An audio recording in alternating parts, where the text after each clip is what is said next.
አጠቃላይ የሰላማዊ ሰልፍ ሁኔታ ምን ይመስል ነበረ? ከምን ጀምርና ሌሎቹ ጋር እንሄዳለን። ሁኔታው አጠቃላይ ድባቡ ምን ይመስል ነበረ? ላውራ? ጀምር። ጥሩ። እንግዲህ ሰላማዊ ሰልፉ በጣም ጥሩ ነው። በቅርቡ ከተደረጉ ሰልፎች በጣም የበለጠ ነው። ብዙ ሰዎች በልብ ለራሳቸው ለቤተሰቦቻቸው እና ትግራይ ላይ ለሚሆነው ነገር ሲሉ ነው ሰልፍ የወጡት። ማንም ጎትጓች አስገዳጅ ሳይኖር ማለት ነው። ምክንያቱም እንደምታየው አሁን ጦርነቱ ሲጀመር የ10 ዓመት የነበሩ ህፃናት ዛሬ 16 17 ሆነው በጦርነት ተወልዶ ሰላም ሳያገኙ ተወልዶ እንደገና ደግሞ አሁን ካስቶ ወደ ሱዳን እየተሰጡ ነው። ይሄ ደግሞ በእያንዳንዱ ቤት የገባ ችግር ነው። ስለዚህ ሰው ለራሱ ሲል ነው ይህንን መቃወም የሚችለው። የወጣውን በዚህ ነው ብዬ ነው የማምነው። አሁን ምን አይነት ትችቶች ይቀርባሉ መሰለህ? አሁን ሰላማዊ ሰልፉ ሲደረግ እዛ ሰላማዊ ሰልፉ ላይ የተሳተፉት ሰዎች በአብዛኛው በገዢው ፓርቲ የተመለመሉ ናቸው እና በክፍለ ከተማ የተመለመሉ ናቸው ተብሎ አሁን እዛ ከህወሓት ሰዎች የሚቀርብ ክስ አለ እና የእናንተ አስተያየት ምንድን ነው? እናንተ ምን ትላላችሁ? እነሱ እንደዛ ስለለመዱ እዛ ነው ያደርጉ በየክፍለ ከተማው በየቀበሌው እንደዚህ ሲያደርጉ ስለኖሩ ሁሉም እንደዛ የሚያደርግ ነው የሚመስላቸው። ስለዚህ ይሄ ራስን ሌላውን እንደ ራስ የማየት አባዜ ካልሆነ በስተቀር እኛ በየወረዳ የሚባል ካድሬ የለንም።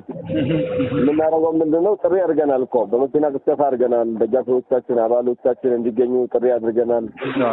ብዙ ነገር አድርገናል። ከዛ ውጪ በመንግስት በኩል የሚመጣም ቢኖር ችግር የለም፣ ይምጣ። ዋናው ዓላማ ይሄ ነገር ገብቶት ማውገዝ የሚችል ሰው ሁሉ መምጣት ይችላል። የመንግስት ባለስልጣንም ሊሆን ይችላል፣ ተራ ዜጋም ሊሆን ይችላል እና ክፍት ነው መድረክ። እንዳይመጣ ብለን የከለከልነው የለም። ግን በአብዛኛው አሁን ትግራይ ላይ ያለው ችግር ግልጽ ነው ለሁሉም ሰው። ዓለም አቀፍ ማህበረሰቡም ተረድቶት በህወሓት አመራሮች ማዕቀብ ከማድረግ ደርሷል። ስለዚህ ይህን ችግር እያለ ይህን አለመቃወም ነው እንደውም ችግር የሚሆነው። ይህ ለመቃወም ድፍረት ያጣ ሰው ቤተሰብን ማገዝ የማይችል ሰነፍ መሆን መቻል አለበት እንጂ እንደዚህ ከየገበያው ወታደር ሰው እየታነቀ እየተወሰደ ትናንትም አይተህ ከሆነ ለምሳሌ ሀገረ ሰላም አካባቢ ሰው እስከ መግደል፣ ህዝብ ላይ እስከ መተኮስ፣ እዛ ያለውን ኔትወርክ ከማጥፋት ደርሰዋል። ስለዚህ ይህ ሁሉ ሲደረግ መቃወም አለመቻል ሌላ ችግር ነው። አይደለም የትግራይ ተወላጅ ሌላም ሰው ይህንን በሰብአዊነት ሊቃወመው የምንጠብቀው ነገር ነው። ሌላ በደል ስንቃወም ይህንን በደል እየተቃወምን መሆን መቻል አለበት። ስለዚህ ለተለኛ ደግሞ ትግራይ ላይ መሰረት አድርገን ስለምንሰራ ትግራይ ላይ የሚፈጠረው ችግር ያሳስበናል። በዛ ላይ ጠንክረን እየሰራን ነው። እርግጠኛ ሆኜ የምነግርህ ነገር በህወሓት ባለን መረጃ ባደረጉት ስብሰባ በሚሰጡት መግለጫ ከፍተኛ የሆነ ድንጋጤ ፈጥሯል። ድንጋጤው ደግሞ መሬት ላይ ማን እንዳለ ስለሚያውቁ ነው። 8 እና 9 ፓርቲዎች ያሉበት፣ ብዙ ሲቪክ ማህበራት ያሉበት፣ ታዋቂ ግለሰቦች ያሉበት እንቅስቃሴ ምክር ቤት ነው ካውንስሉ። ስለዚህ ይህንን ማጣጣል አይቻልም። የዚህ ሰልፍ ባለቤት የችግሩ መነሻው ችግሩ ነው፣ ትግራይ ላይ ያለው ችግር ነው። ይሄ የለም የሚል ነገር የለም። በአዋጅ እኮ በህግ እኮ የደነገጉት ነው። ህግ አውጥቶ የትኛውም ህግ ድራኮኒያን የሆነ ህግ አውጥቶ እያደረጉት ያለ ነገር ነው። ስለዚህ ይሄ ለማንም ግልጽ ሆኖ ሳለ ይሄ መቃወም እንዴት ነው አዲስ ነገር የሚሆነው? አዲስ የሚሆነው እንደውም ይሄን አለመቃወም ነው።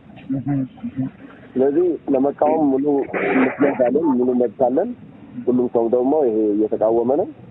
እርግጠኛ ነኝ ውጤቱም የሚታይ ይሆናል። በሌላ በኩል ደግሞ ያው ትላንትና የህወሓት ቃል አቀባይ መግለጫ ሰጥተው ነበር። ያው አሁን ቅድም ካነሳሁት ጋር የሚያያዝ ነው እና እናንተ ጋር አሁን ለምሳሌ አሁን አንዳንድ ቪዲዮዎችም አንዳንድ ፎቶዎችም እየወጡ ብዙ ሰው አልተገኘም፣ እንደዚህ ነው እንደዛ ነው እያሉ ነበር እና እነሱ እንዲያውም እንደ ኢምፓክት ያደረገው የእነሱ መግለጫ ሰው ላይ ተጽዕኖ ፈጥሮ ያው ብዙም ሰው እንዳይገኝ አድርጓል የሚል ነገር ነው ያነሱት እና በአጠቃላይ ምን ያህል ሰው ተገኝቷል ሰላማዊ ሰልፉ ላይ በግምት ምን ያህል ተብሎ ይገመታል? ሁለተኛ ነገርስ ምንም ተጽዕኖ አልፈጠረብንም ትላላችሁ ወይ? ይሄ መግለጫ ትላንትም ከዛም በፊትም ክልሉ መገናኛ ብዙሃን በኩል ጥሪ ሲቀርብ ስለነበር በእኛ በኩል ኢምፓክት አልፈጠረብንም ብላችሁ ታስባላችሁ? አይ አይደለም፣ እንደሱ አይደለም። እነሱን እንደ ችግር ያየ ሰው እኔ እንደሱን እንደ መፍትሄ የሚያይ ሰው እንደ ፓርቲ የሚያይ ሰው ያለም አይመስለኝም። እንግዲህ የማፊያ ስብስብ የአንድ ቤተሰብ ስብስብ ናቸው። የአንድ ቤተሰብ ስብስብ ሆኖ ግን የትግራይ ህዝብ እንዳለ እያሰቃዩ ነው። ስለዚህ እርግጠኛውን የምነግርህ ነገር የነሱ ችግር ያልገባው የነሱ ችግር ያላሳሰበው ሰው አይገኝም። ስለዚህ የሆነ ሰው ወጥቶ መግለጫ በመስጠቱ ምክንያት ቤት የሚቀር ሰው አይኖርም። ዋናው ነገር ምንድነው? አንደኛ የመጣው ሰው በቂ ነው፣ ከበቂ በላይ መጥተዋል። ዋናው ነገር እኛ ማሳየት ነው የፈለግነው ለዓለም አቀፍ ማህበረሰብ፣ ለኢትዮጵያ ህዝብ፣ ለኢትዮጵያ መንግስት፣ ለሌሎች ለኬንያ መንግስት ሊሆን ይችላል፣ ለፕሪቶሪያ ፈራሚዎችና ተቋማት ማሳየት የፈለግነውን አሳይተናል። በቂ የሆነ ሰው ወጥቶልናል። ቁጥሩን በትክክል መናገር አልችልም። በቂ ሰው ወጥቷል። መስቀል አደባባይ ላይ ትርጉም ያለው ነገር ማሳየት የሚችል ሰው ወጥቷል። ከዛ ውጭ ግን ይሄ ማፊያ ስብስብ ሰው ከመሸጥ አልፎ ለሱዳን ሰው ከመሸጥ አልፎ ታሪካዊ ጠላት ከመሆኑ ውጪ ይህን ሰጥቶ ቤት የሚውል የለም። ምናልባት ግን ላለፉት 6 7 8 ዓመት በጦርነት መከር ስለኖረው ሰልፍ መውጣት ቀላል ቢያሳስበው አይገርምም። ቢያሳስበው የፈራ ቢኖር ፈርቶ ያልወጣ ቢኖር እሱም አይገርምም። እሱም እናከብራለን። ግን ደግሞ ያለው ድርጅት መቃወሙ አይቀርም። ለራሱ ሲል ነው፣ ለማንም ብሎ አይደለም። ለኔ ወይ ለአንተ ብሎ አይደለም። ለራሱ ለቤተሰቡ ሲል ይቃወማል። አሁን ያለው ችግር በእያንዳንዱ ቤት ገብቷል። ያልገባበት ቤት የለም። ድሮ የተወሰነ ሰው ተጠቂ ሌላው የማይጠቃ ነበር። አሁን በየቤቱ ገብቷል። ከየቤቱ ቤተሰቡ ወንድም እህቱን ማሸሽ የማይፈልግ ሰው የለም። ስለዚህ ይሄ ደግሞ ምን ያህል ኢኮኖሚ የማህበረሰብ ጫና ሊሆን እንደሚችል መገመት ይችላል። እና ይሄ አንነሳ ካለበለ ተቀር የሰልፍ መደረጉ የዘገየና ያለፈ ነገር ነው ብዬ ነው የማምነው። ከዚህ በላይ መደረግ አለበት። ያለው የማፊያ ቡድን ሰው እየሰጠ ህጻናት እየሰጠ ወደ ሱዳን ዝም ብሎ ማየት ኢሞራላዊና ኢፍትሃዊ ነው። እኛም እንዳልኩ ምንድነው መታወቅ ያለበት አንዳንዶች አሁን ባላቸው የራሳቸው ፖለቲካ ነገሩን ማዛባት ይፈልጋሉ። እና የትግራይ ፖለቲከኞች ነን። ትግራይ ላይ ያለውን ሁኔታ ነው የምንከታተለው። ትናንት የምንቃወመው ተቃውሞ ነው፣ ዛሬ ደግሞ መቃወም ያለብን እየተቃወምን ነው። እና እያንዳንዱ ታሪካዊ ምዕራፍ ታሪካዊ የሆነ ውሳኔ እየወሰን መሄድ የሚያሳንታ ነው። በዛም ውስጥ ያሉን ፓርቲዎች እንግዲህ አለ የሚባል ፓርቲ እዛ ውስጥ ያልገባ የለም። አንድና ሁለት ነው ሊሆን የሚችለው። እሱም እንደመብት አድርገን ነው የምናስበው። የፕሪቶሪያ ፈራሚዎች አሉ፣ ሲቪክ ሶሳይቲስ አሉ፣ በአጠቃላይ ደግሞ ታሪካዊ አሉ።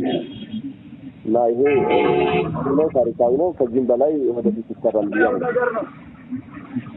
ስለዚህ ከሰልፉ ጋር ተያይዞ የመጨረሻ የምናነሳው ጥያቄ ምንድን ነው? የተላለፉት መልእክቶች አሉና እነዛን መልእክቶች በተመለከተ አንዳንድ ወገኖች የሚያቀርቡት ትችት ምንድን ነው? በምዕራብ ትግራይና በደቡብ ትግራይ አካባቢ ያው አዋሳኝ አካባቢዎች ጥያቄ የሚነሳባቸው ስፍራዎች አሉና እነዛን በተመለከተ ይሄ ግዛት ከዚህ ቀደም ጦርነት ከመነሳቶች የነበረው ስታተስ ኮ ይመለስ ጥያቄ አላነሱም በሰልፉ ላይ። እናም ይሄ ሰልፍ አጌንስት የትግራይ ህዝብ ጋር የሆነ ነው እና አንቀበለው የሚሉ አሉ እና እናንተ በዚህ ዙሪያ ያነሳችሁት ጉዳይ አለ ወይስ ዋናው ትኩረታችሁ አፈሳው ላይ እና ሌሎች ጉዳዮች ላይ ነው የሚለውን ነገር ያው ማጥራት እንዲኖር ብለን ነው። እንግዲህ ሁሉ ፕሪቶሪያ ስምምነት ይከበር ተብሏል። ፕሪቶሪያ ስምምነት ይከበር ሲባል አሁን የሚሉ ሰዎች እንግዲህ ሌሎች በዚሁ አካባቢ ያሉ ኃይሎች ሊጠቁም ለምሳሌ በኢሮ በዛላምበሳ በኩለመካዳ ያሉ የሻዕቢያ ኃይሎች ሌሎች ማዲያባ አካባቢ ያሉት እንዲወጡ አይፈልጉም። ወጥቷል ብሎ መግለጫ ሰጥቷል። አማኑኤል አሰፋ ትናንት ወጥቷል ብሎ መግለጫ ሰጥቷል። ግን አልወጣም። እንግዲህ እሱ የታገር እንደሚኖር አላውቅም። ግን ህዝቡ ያለው ሁኔታ ሌላ ነው። ስለዚህ እኛ በፕሪቶሪያ መሰረት የፕሪቶሪያ ስምምነት ይከበር፣ ፌዴራል መንግስትን ማክበር አለበት፣ ማስከበርም አለበት። ይህንን ጥሶ አፍርሶ የወጣው የህወሓት ማፊያ ቡድን ደግሞ ተጠያቂ መሆን አለበት ብለን ይህ ሲባል ተፈናቀሉት እንዲመለሱ የህገ መንግስት ጊዜ እንዲከበር የሚጠይቅ ነው። ስለዚህ ሁሉም ነገር በዝርዝር ካልተጻፈ ካላል በስተቀር ይህን መልዕክት እኛ አስተላልፈናል። ስለዚህ አሁን መጨረሻ ላይ የምናነሳው ነገር ምንድን ነው? ከሰልፉ ባሻገር ምን አይነት የአድቮኬሲ ስራ ለመስራት አስባችኋል? ምንስ እንቅስቃሴ ያቀዳችሁ ነገር አለ?